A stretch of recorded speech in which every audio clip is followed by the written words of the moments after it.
تعالی اس عظیم نسبت کے ساتھ منعقد کیے گئے اس عظیم جلسے میں آپ کی اور ہماری شرکت کو قبول فرمائے اور اسے ہماری نجات کا سبب اور ذریعہ بنائے۔ میرے محترم دوستو، آپ کو یاد ہوگا جب مسجد اقصی پر یہودی درندوں نے صہیونی دہشت گردوں نے جارحیت کی تھی تو پاکستان سے کراچی کی سرزمین پر جمعیت علماء اسلام نے ایک بہت بڑا احتجاجی مظاہرہ کیا۔ پاکستان میں ایک خاص لابی یہ درس دے رہی تھی کہ اسرائیل کو تسلیم کرنا چاہیے، لیکن آپ کے اس ایک جلسے نے اور اس لابی کے نظریے کے مقابلے میں آپ کی اس ایک آواز نے ان کی زبانیں ایسی خاموش کی کہ پھر پاکستان کی سرزمین پر کسی ایک فورم پر اسرائیل کو تسلیم کرنے کی بات کرنے کی جرت کوئی نہیں کر سکا ہے۔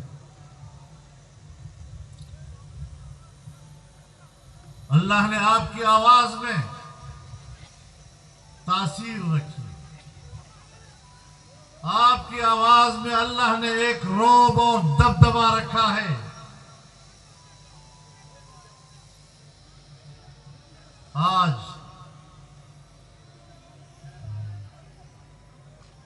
میرے حبیب حضرت محمد مصطفیٰ صلی اللہ علیہ وسلم کہ حرم اقدس کی بے حرمتی اسی یہودی لابی کے ایجنٹوں نے کی، پہلا حق آپ پر تھا کہ آپ اسی میدان میں اکٹھے ہوں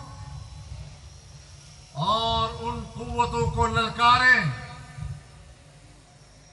کہ نہ تمہارے باپ کو جرت ہو سکی، اور اگر تم نے حرم اقدس کی حرمت میں کسی قسم کی توہین کا ارتکاب کیا تو ہم تمہاری زبانوں کو گتھی سے کھینچ لیں گے اور قیامت تک تمہاری زبانوں کو خاموش کر دیں گے۔ نعرہ تکبیر! اسرائیل مرد آباد! مرد آباد! مرد آباد! مرد آباد!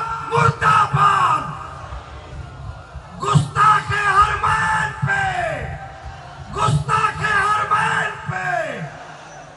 یہودیوں نے مدینے کی بھی حرمتی کی تو رسول اللہ صلی اللہ علیہ وسلم نے حکم صادر فرمایا، اخرج الیہود من جزیرۃ العرب، کہ یہودیوں کو جزیرۃ العرب سے باہر کر دو۔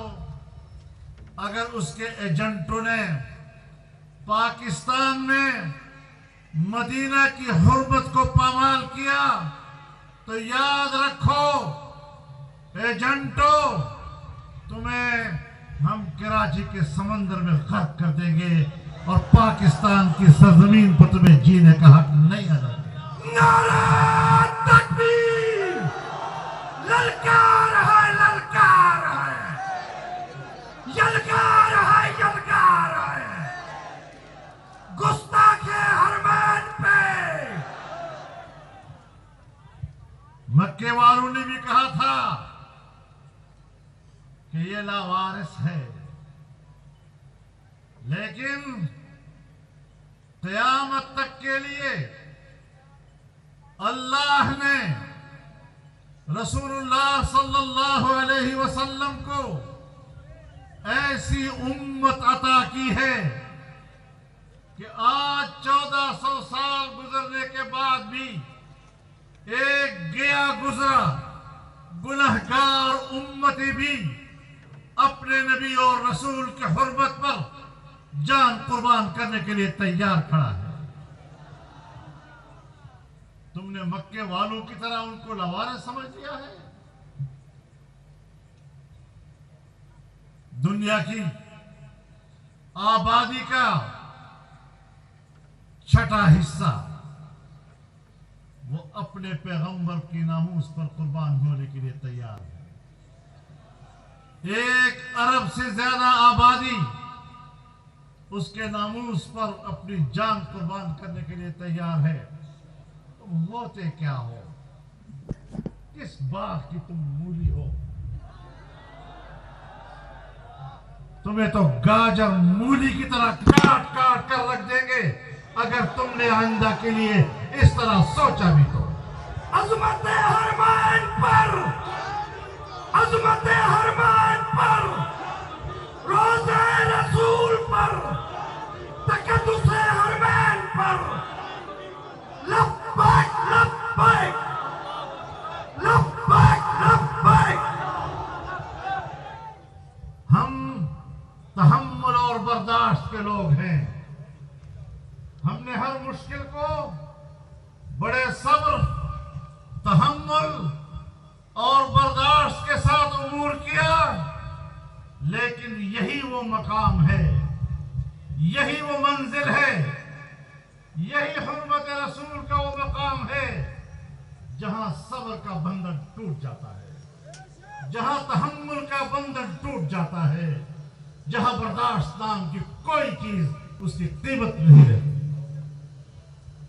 عمران خان سن لو، تمہیں لوگوں نے، مغرب نے، امریکہ نے، برطانیہ نے، یہودی لابی نے آسمان پر چڑھا دیا۔ عقل ہے تو یہی، ویژن ہے تو یہی، پروگرام ہے تو اسی کے پاس، خوشحالی لائے گا تو یہی، آسمان پر چڑھا دیا تجھے۔ ہم چاہیں نہ چاہیں، اللہ بے پرواہ ہے، اس کا اپنا ایک نظام ہے۔ تو اقتدار میں آ گیا، میں سمجھتا ہوں اچھا ہوا تو اقتدار میں آ گیا، تیری نااہلی دنیا کے سامنے آ گئی، تیری نالائقی تشت بام ہو گئی، تو اپنے اہلیت کے لحاظ سے ننگا تڑنگا ہو گیا۔ آج پھر گاؤں گاؤں پھر رہا ہے، جلسہ جلسہ کھیل رہا ہے۔ تو میں کہتا ہوں اس میں بھی اللہ کی حکمت ہے۔ پہلے آپ کارکردگی کے لحاظ سے نااہل ثابت ہوئے، آج تم انشاءاللہ دماغی لحاظ سے بیمار ثابت ہو کر رہو گے۔ دنیا کو دکھائے گا کہ یہ ذہنی بیمار، یہ دماغی بیمار، یہ پاکستان میں سیاست کر رہا ہے۔ کم وقت تیری وجہ سے پاکستان کی سیاست بدنام ہو گئی، اس کی ویلیو گر گئی۔ مرد آباد، نشائی نیازی، نشائی نیازی، مریض نیازی، بیمار نیازی، بیمار نیازی۔ لیکن میں آپ کو متنبہ کرنا چاہتا ہوں کہ جہاں یہ نااہل اور یہ ذہنی بیمار، وہاں پر ایک فتنہ بھی ہے۔ ایسے پیروکار اس نے پیدا کر لیے کہ اگر وہ اللہ ہونے کا دعویٰ کرے تو کہتے ہیں ہم پھر بھی ان کے ساتھ۔ خود کہتا ہے اللہ نے جو پیغام پیغمبر کے پاس پہنچایا، اس سے لوگوں تک پہنچایا، تم بھی میرا پیغام لوگوں تک پہنچاؤ۔ کبھی خود کو اللہ کے ساتھ برابری پہ، کبھی خود کو پیغمبر کے ساتھ برابری پہ، اور اس کے پیروکار کہتے ہیں کہ اگر وہ نبوت کا دعویٰ کر لے تب بھی ہم ان کے ساتھ ہیں۔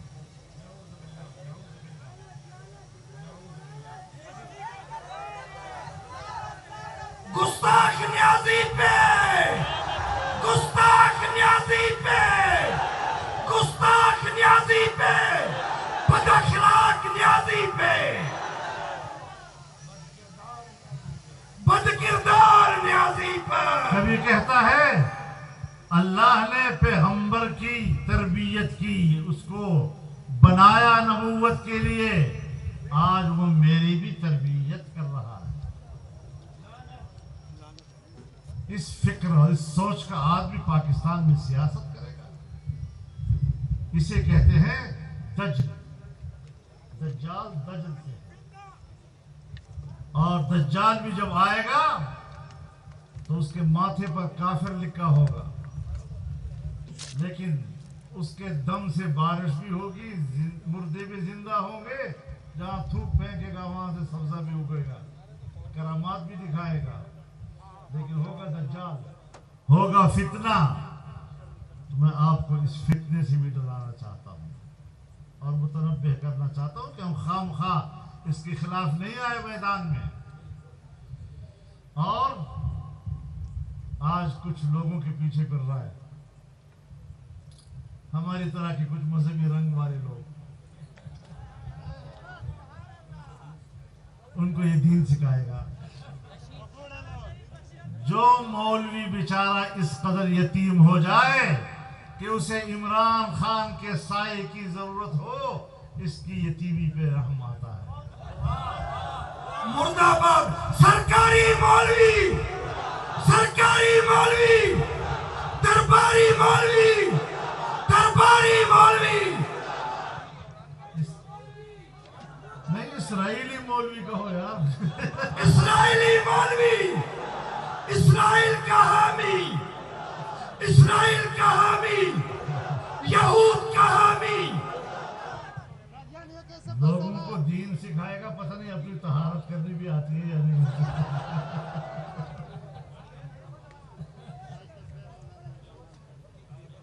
انشاءاللہ ہم ایسے فکر، ایسے عقیدے، ایسے نظریے اور ایسے فتنے کا خاتمہ کریں گے۔ اگر ہم قادیانی فتنے کے ساتھ، اس کے پیروکاروں کے ساتھ جنگ لڑ سکتے ہیں اور تا قیامت جنگ لڑنے کا عہد کیا ہے، تو یہ کیا چھوٹی موٹی فتنیاں یہ ہمارا مقابلہ کریں گی؟ ان کو تو ایک ضرب سے ہم نے ہٹایا ہے اور ایک ضرب سے دفن کریں گے انشاءاللہ۔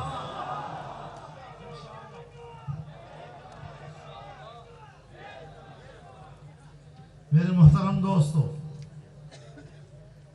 ان کے جلسوں سے ڈرنا نہیں چاہیے، ان کے پیروکاروں سے بھی نہیں ڈرنا چاہیے۔ میری شرافت مجھے ان پر تبصرہ کرنے کی اجازت نہیں دیتی۔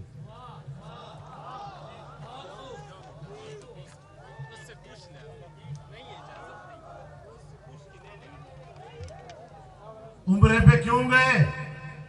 تمہیں میرے جلسوں میں میرے ساتھ کھڑا ہونا چاہیے تھا، ناچ گانوں کے محفل میں تمہیں کھڑا ہونا چاہیے تھا۔ عمرے پہ جانے کی کیا ضرورت تھی تمہارے لیے؟ میں پوچھنا چاہتا ہوں کہ جنہوں نے زندگی میں عمرہ نہیں کیا، جنہوں نے زندگی میں مدینہ منورہ نہیں دیکھا، آج اس موقع پر آپ کے برطانیہ کے پی ٹی آئی کا صدر اور انیل مسرت اور جہانگیر عرف چیکو پہلی مرتبہ کس پروگرام کے تحت، کس سازش کے تحت مدینہ آئے تھے؟ شیخ رشید صاحب نے ایک دن پہلے کہہ دیا تھا کہ مدینہ میں ایسا ہوگا۔ تم پلاننگ کرتے ہو حرم نبوی کی توہین کرنے کی؟ سیاست کرو، پاکستان میں کرو، تمہاری طاقت ہے تو پاکستان میں آؤ۔ پاکستان میں تو ہم نے تمہیں گردن سے اٹھا کر پھینک دیا، اب باہر جا کر بدماشیاں اور شیطانیاں کرتے ہو، یہاں آؤ مقابلہ کرو، ہم تمہیں دکھائیں گے تمہارے اوقات کیا ہیں۔ کبھی فوج کو ڈراتے ہو، ایک بیانیہ تو ہونا تمہارے پاس۔ پہلے کہا خط آیا ہے، میرے خلاف بین الاقوامی سازش ہے۔ ارے بین الاقوامی سازش کہاں سے ہو گئی؟ خط دکھاؤ نا بھائی، آج تک خط نہیں دکھا سکا۔ پاکستان کی قومی سلامتی کے ادارے نے بھی کہا کہ جھوٹ ہے، امریکہ نے بھی کہا جھوٹ۔ بھائی دکھا دو نا، ہم اردو نہیں سمجھتے، انگریزی سمجھ لینے والے لوگ ہیں، اس کاغذ سے پتہ چل جائے گا اس میں کیا ہے۔ بلی کو تھیلے سے باہر لاؤ۔ اب خط کا معاملہ چھوڑ گیا، خط سے بھاگ گیا۔ پھر کہا سراج الدولہ کا سپہ سالار میر جعفر تھا۔ بھائی سپہ سالار کو میر جعفر کہتے ہو تو پھر کون ہے سپہ سالار آج؟ جب سپہ سالار نے آنکھیں دکھائیں تو اگلے دن کہا میری مراد تو شہباز شریف ہے۔ بابا شہباز شریف تو سپہ سالار نہیں ہے، تو آپ نے سپہ سالار کی بات کی تھی۔ تو آئی گئی ہو گئی۔ اب وہ بیانیہ بھی گیا، خط کا بیانیہ بھی گیا، سپہ سالار کا بیانیہ بھی گیا۔ اب کہتے ہیں میرے قتل کرنے کی سازش ہو رہی ہے،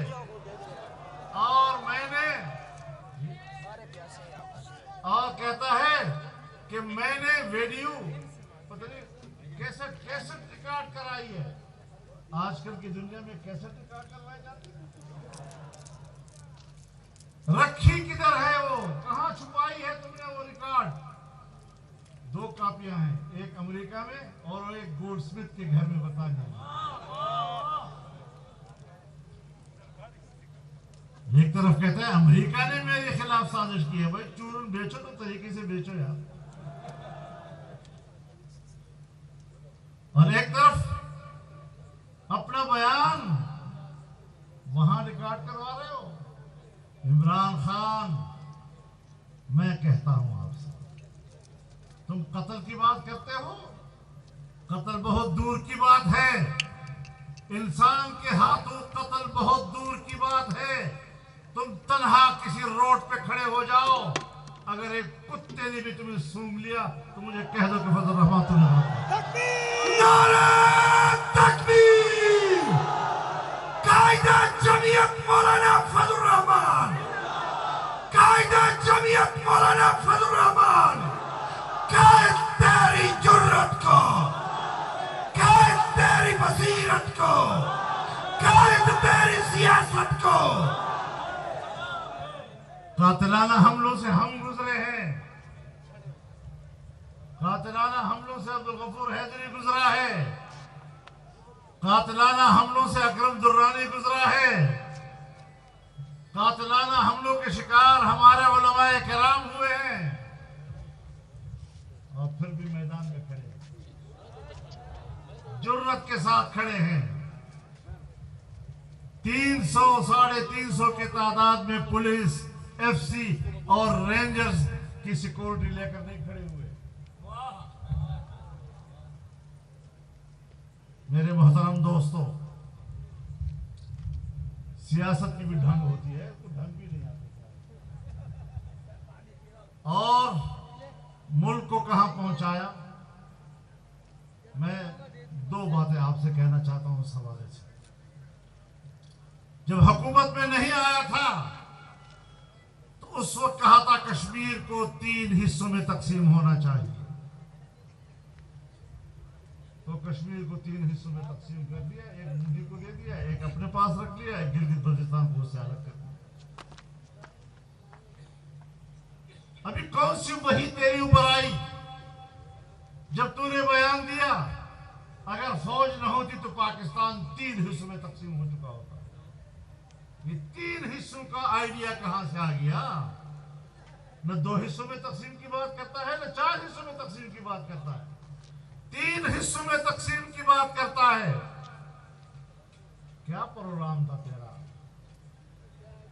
یاد رکھو،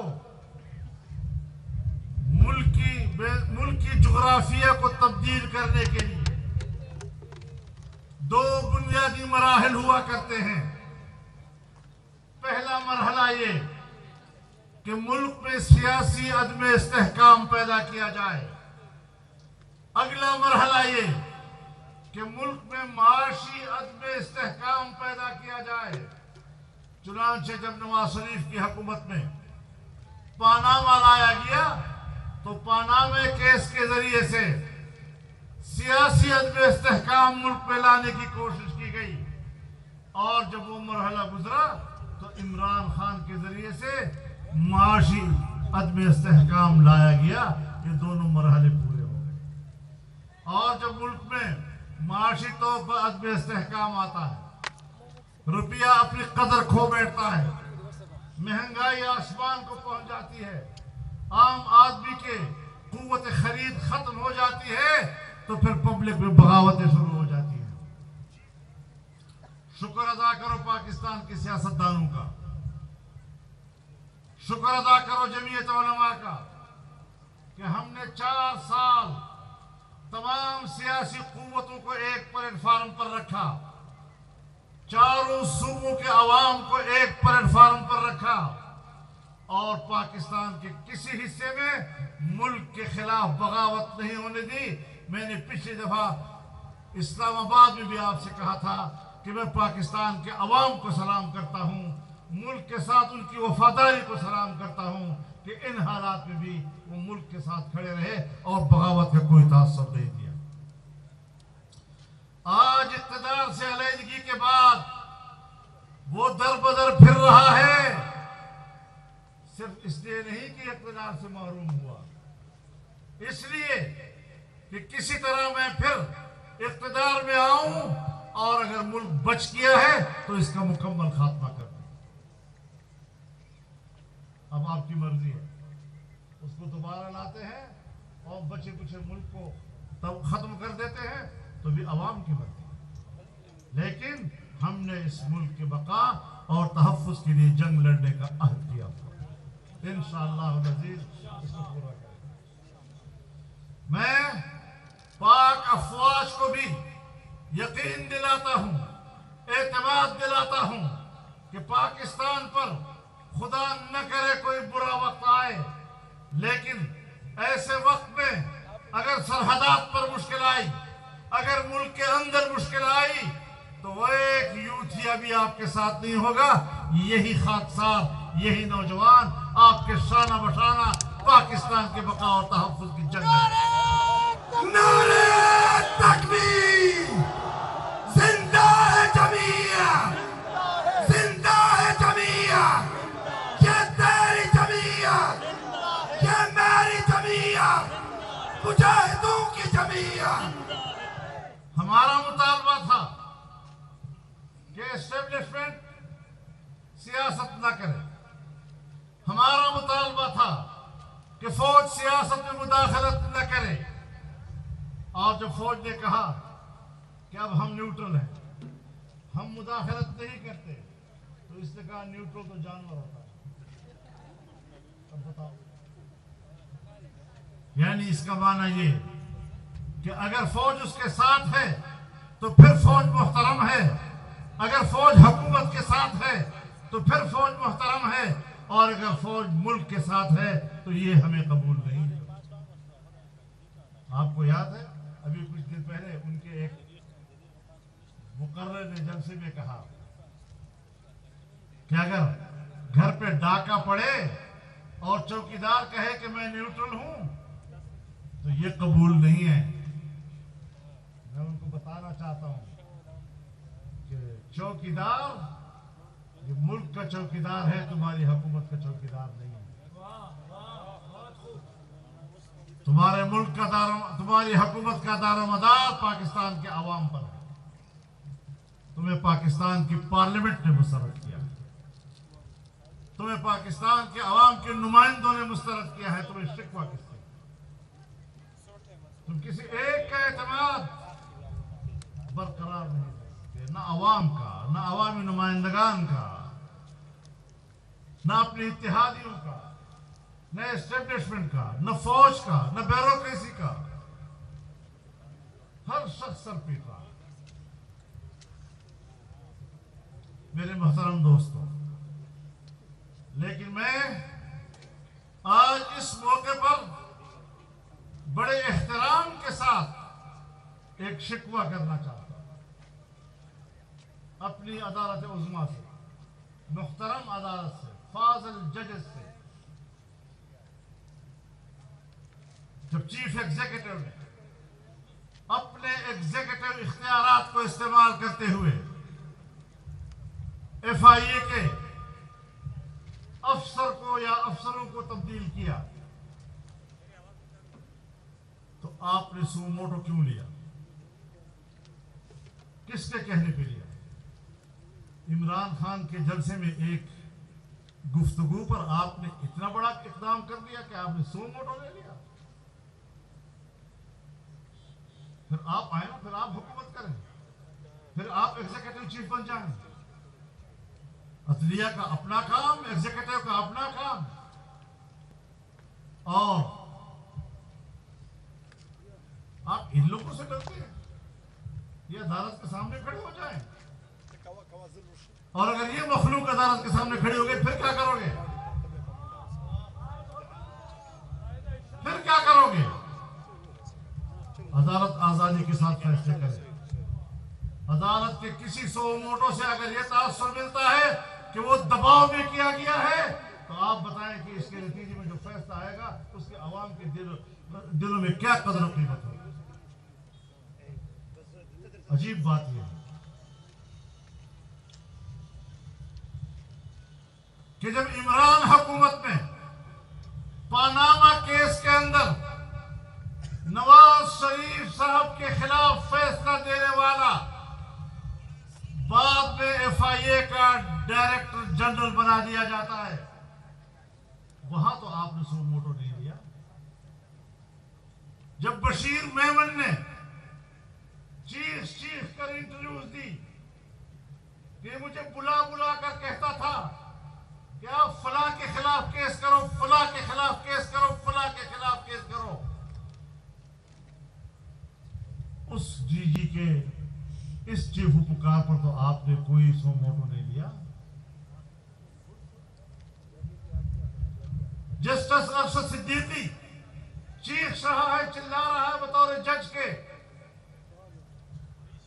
اس کی چیخ و چلاہٹ پر تو آپ نے کوئی نوٹس نہیں لیا. آج ایک بیان جلسے میں دے دیا اور آپ نے اس پر اتنا نوٹس دے لیا.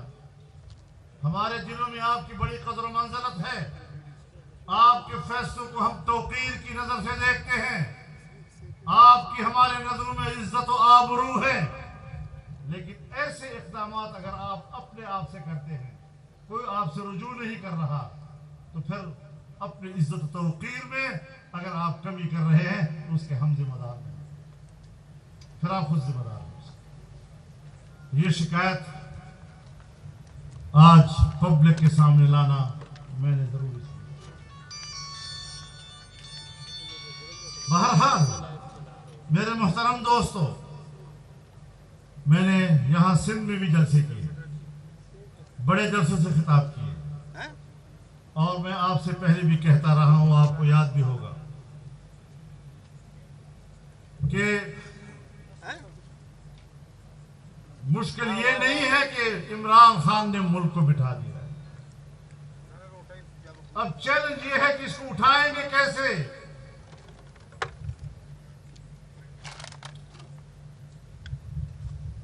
اب وہ جو بند ٹوٹا ہے، تو آپ ہم سے کہتے ہیں کہ آج وہ اتنا بڑا بند آپ نے دوبارہ کیوں تعمیر نہیں کیا؟ ابھی تو وہ تباہی کرے گا. عمران خان کی حکومت کے پہلے سال ان کے اپنے ماہرین نے انٹرویوز دیے اور کہا کہ عمران صاحب کا پروگرام یہی ہے کہ روپیہ 200 روپیہ $1 تک جائے گا. ان کا ایجنڈا تھا. آج اگر 200 پہ گیا ہے، اس کے اپنے ایجنڈے کے تحت گیا ہے. ہم نے کنٹرول کرنا ہے. کس طرح کنٹرول کرنا ہے؟ جب تک آپ بزنس کمیونٹی کا اعتماد بحال نہیں کریں گے، جب تک آپ بیوروکریسی کا اعتماد بحال نہیں کریں گے، جب تک حکومت کو ریاستی اداروں کا تعاون حاصل نہیں ہوگا، اعتماد کا ماحول بحال کرنا مشکل ہے۔ ابھی ہم نے اس کو ہٹایا ہے، اب 1 سال میں ہم نے ملک کو پٹری پہ ڈالنا ہے۔ کیسے چلیں گے؟ کس مشکل میں ہم سفر کریں گے؟ کس پگڈنڈی کے اوپر ہم نے چلنا ہے؟ اور اس ملک کو واپس اپنی حالت پہ لانے کے لیے ہاتھ پاؤں مارنے ہیں۔ یہ ایک چیلنج ہے، کوئی آسان کام نہیں ہے۔ 3.5 سال میں تم نے جو ملک کا کباڑہ کیا، ظاہر ہے کہ عمارت کو گرانا تو ایک لمحے کا کام ہے، گند پھیلانا تو ایک لمحے کا کام ہے۔ تم نے 4 سال میں جو گند پھیلایا، ہم سے توقع رکھتے ہو کہ 4 دن کے اندر اندر اس گند کو صاف کریں؟ اس میں تو وقت لگے گا۔ یہ تو چیلنج ہے جو ہم نے قبول کیا۔ ہم نے ملک کو ان سے چھینا تاکہ ملک بچ جائے۔ پہلے ملک کو بچانا ہے، ملک کی پھر اقتصاد کو بچانا ہے، اس کو صحیح رخ پہ لانا ہے۔ اور یہ ایک بڑا چیلنج ہے جو قومی سطح کے باہمی تعاون کے بغیر ممکن نہیں ہو سکتا۔ میرے محترم دوستو، انشاءاللہ العزیز اس وقت ہمارے لیے مشکلات پیدا کی جا رہی ہیں، لیکن ایک بات ضرور کہوں گا کہ ان جلسڑیوں کا دباؤ نہ لیا جائے۔ روز روز بیان تبدیل ہو رہے ہیں، ایک بیانیہ ہے، کل دوسرا بیانیہ، پھر تیسرا بیانیہ، پھر چوتھا بیانیہ۔ ابھی کوئی ایک بات پہ ٹھہر تو جاؤ۔ ہم تو ایک ہی بات پہ ٹھہرے ہوئے۔ آپ کا جو تعارف ہم نے پہلے دن کرایا تھا، ہم آج بھی اس پہ قائم ہیں، ہم آج بھی اس پہ قائم ہیں، اور لمحہ لمحہ گزرتا ہے تصدیق کر رہا ہے اس پر۔ تو میرے محترم دوستو، ان حالات میں ہم نے چیلنج قبول کیے ہوئے ہیں، اور انشاءاللہ پاکستان کو بچانا ہے، ملک کو بچانا ہے، چاروں صوبوں کا اعتماد کو ٹھیک رکھنا ہے، صوبوں کے حقوق کی بات کرنی ہے۔ آج اگر میں سندھ میں کھڑا ہوں، میں پہلی مرتبہ آپ کے پاس نہیں آیا ہوں، میری 40 سال گزر گئے، اور کوئی سال ایسا نہیں گزرا جہاں میں 1 سے زیادہ مرتبہ سندھ میں نہ آیا ہوں۔ ایک رشتہ بن گیا آپ کے ساتھ، ایک تعلق بن گیا آپ کے ساتھ، اور آپ کے بچے بچے کے حقوق کی انشاءاللہ جنگ لڑتا رہوں گا۔ ہم کسی کے ساتھ تعصب نہیں کرتے، یہ قومی یکجہتی کا مسئلہ ہے، جمعیت علماء اسلام کے منشور کا مسئلہ ہے، اور ہر صوبہ اپنے وسائل کا مالک ہے، اور ہر صوبے کا بچہ اپنے وسائل کا اور اپنا حق رکھتا ہے۔ تو میرے محترم دوستو، ہم نے پورے ملک کو چلانا ہے، ہم نے ایک قوم بنانا ہے، ایک پاکستانی قوم کی طرح ہم نے ملک کے اندر ایک یکجہتی پیدا کرنی ہے۔ جس یکجہتی کو اس شخص نے تباہ کیا ہے، اس کو دوبارہ لانا ہے۔ جس اقتصاد کو اس نے تباہ کیا ہے، بین الاقوامی سطح پر ہمیں اس نے تنہا کر دیا ہے۔ میں حیران ایک بات پر ہوں، نعرے ہیں چور چور چور چور چور چور چور، یہ نعرے ہیں، یہ سیاست ہے، چور چور چور چور۔ بھائی نواز شریف چور ہے، شہباز شریف چور ہے، زرداری چور ہے، اس چور کو چین بھی پیسے دینے کو تیار، اس کو سعودی عرب بھی پیسے دینے کو تیار، اس کو IMF بھی قرضے دینے کو تیار، اس کو یورپ بھی پیسے دینے کو تیار، امریکہ بھی پیسے دینے کو تیار۔ اور یہ جو بنا ہوا ہے نا صادق اور امین، اس پر تو نہ چین اعتماد کرنے کو تیار ہے، نہ سعودی عرب، نہ امارات، نہ مغرب، نہ مشرق، ساری دنیا کہتی ہے اس کو پیسہ دیں گے تو تباہ ہو جائے گا۔ چور نیازی مرد آباد، چور نیازی گھڑی، چور نیازی گھڑی، چور نیازی ہار، چور نیازی ہار، چور نیازی اور تماشا یہ ہے، حرامی نیازی۔ تماشا یہ ہے کہ اس ملک کے اندر انہوں نے چور چور کے نعرے لگائے، جس ملک کے بادشاہ کی گھڑی کو اس سے خود چوری کیا تھا. اے توشہ چور، اس قسم کی باتیں نہ کرو، ورنہ تم تو ہر لحاظ سے کنگال، گھر سے بھی کنگال اور باہر سے بھی کنگال. نہ تمہاری کوئی اخلاقی کوئی قیمت ہے، نہ کوئی سیاسی قیمت ہے. دنیا تمہیں جانتی ہے، تم پر اعتماد کرنے کو تیار نہیں. کیوں تیار نہیں؟ سوچو ذرا. میرے محترم دوستو، اس فتنے سے الگ ہو جاؤ. ہم ہمدردی کے ساتھ آپ سے بات کر رہے ہیں. ہم دعوت دے رہے ہیں کہ کوئی مسلمان پاکستان کی تباہی میں اس کے ساتھ شریک نہ ہو. ملک کی تباہی میں اس کے ساتھ شریک ہونے کے لیے کوئی تیار نہیں ہونا چاہیے. ہاں، میں جانتا ہوں، اتنا ضرور جانتا ہوں کہ ملک کے اندر ایک ایلیٹ کلاس ہے، اشرافیہ. ان کے گھروں میں ان کی آنٹیاں آنسو بہا رہی ہے عمران کے جانے پہ. بھائی آنسو نہیں ہے، پتہ چلتا ہے کہ کون کون سے خاندان ہیں اور کون کون سے گھرانے ہیں جو بین الاقوامی اس نیٹ ورک کے ساتھ وابستہ رہے ہیں، اور آج ان کے گھر میں ماتم ہے. ان کے گھر میں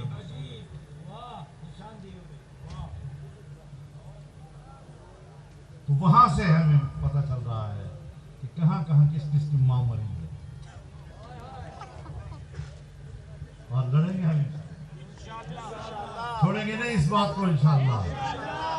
ورنہ لوگ کہتے ہیں آپ کی تو اب حکومت آ گئی ہے، اب آپ کو جلسہ کرنے کی کیا ضرورت ہے.